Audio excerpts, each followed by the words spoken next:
Hello everyone and welcome. Did our ancient ancestors take psychedelics? This is a controversial question because psychedelics have been somewhat understandably stigmatized and somewhat unfairly judged. I personally believe the opinion of someone who's never taken these mind-altering substances should always be taken with a few large grains of salt. Luckily, purely for research purposes, you're in good hands. I will start by explaining what psychedelics are. Today, scientists call substances psychedelics when they change how you see, think or feel by altering parts of your brain. This includes psilocybin, the active compound in magic mushrooms, or ergo, which LSD is derived from. Long before we could test these substances in a lab, prehistoric people knew that these plants or fungus could change the way that they see, make them see colourful patterns, hear strange sounds, or feel connected to spirits. I must add also, nobody has ever died from ingesting magic mushrooms or LSD. There are cases of the effects causing people to make dangerous decisions in very rare cases. Alcohol is the cause in 1 of 20 deaths each year, whereas LSD, magic mushrooms and DMT cause on average 0 deaths each year. They are also both non-toxic and non-addictive. Even taking a trip once a month will almost certainly have no long-term effects on the body. There is, however, a slight increased risk of awakening disorders such as schizophrenia or psychosis if you are prone to them. Every night you're experiencing the effects of DMT. It is naturally produced in the brain and is likely a large cause of your dreams. It is also naturally found in Mimosa temiflora, Psychotria viridis, and Diploteris cabrerana. It is significantly less toxic than alcohol, yet is considered a Class 1 narcotic across Europe and the US. Why? Well, that's a complicated question, but I'll just say it makes you significantly more open-minded and free-thinking, and so, therefore, harder to control.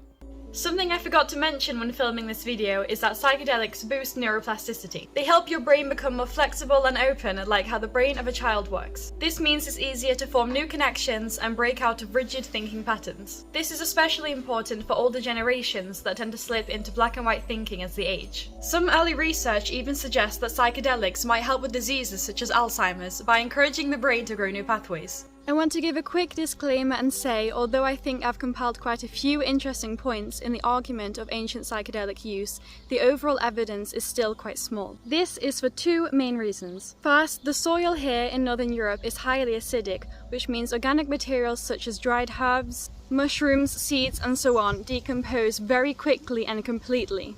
Secondly, any cultural or ritualistic use of psychedelics that may have happened were almost certainly destroyed during the rise of Christianity. We know that many older spiritual traditions were suppressed or rewritten. Just look at how the pagan holiday of Yule was transformed into Christmas.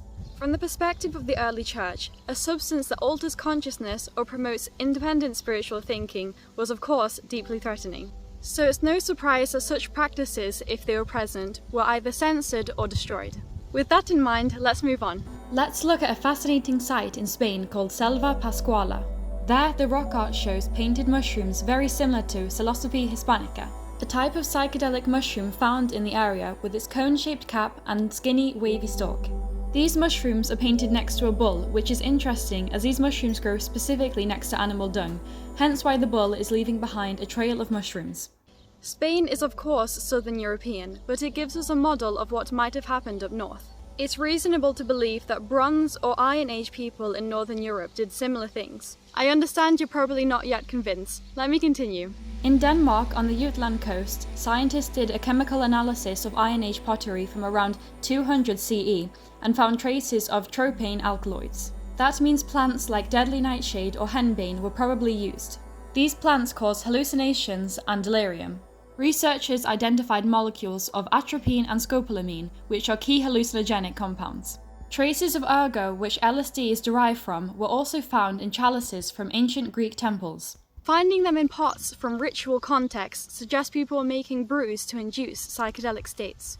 In my opinion, one of the most obvious signs that psychedelics were used in ancient Northern Europe is that liberty caps grow everywhere here. They thrive in cool, damp climates and are commonly found in grassy areas such as pastures, meadows and lawns. Every single herb and fungus in Northern Europe has long since been identified, especially for their medicinal and culinary uses. It's very unlikely that these common mushrooms were not used at very least for shamanic purposes, considering the art and storytelling of this time.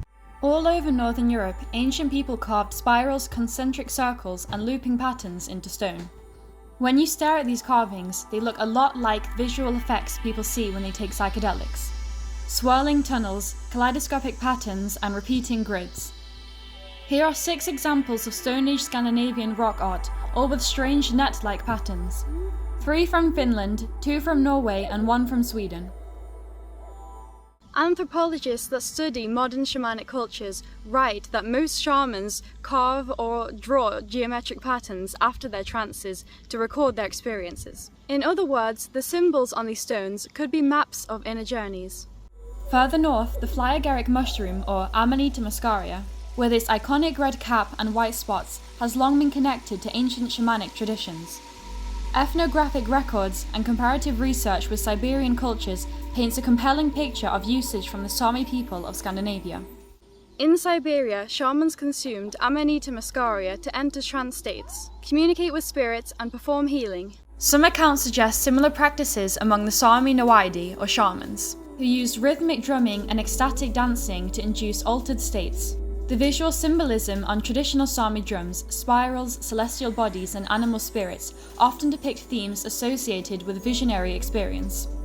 Although we can't say for certain that Amanita muscaria was used in Sami rituals, the cultural and environmental overlap with Siberian groups makes the possibility worth considering. Putting all these pieces together, we see a pattern. Some, or potentially most, prehistoric Northern Europeans used psychoactive plants and fungi in their spiritual, social, and healing practices. They watched how plants affected animals and each other, experimented with recipes, shared stories of visions, and built art and objects to record their experiences. Let's think about what this means for us today. In modern times, scientists are studying psychedelics to help treat depression, PTSD, and addiction.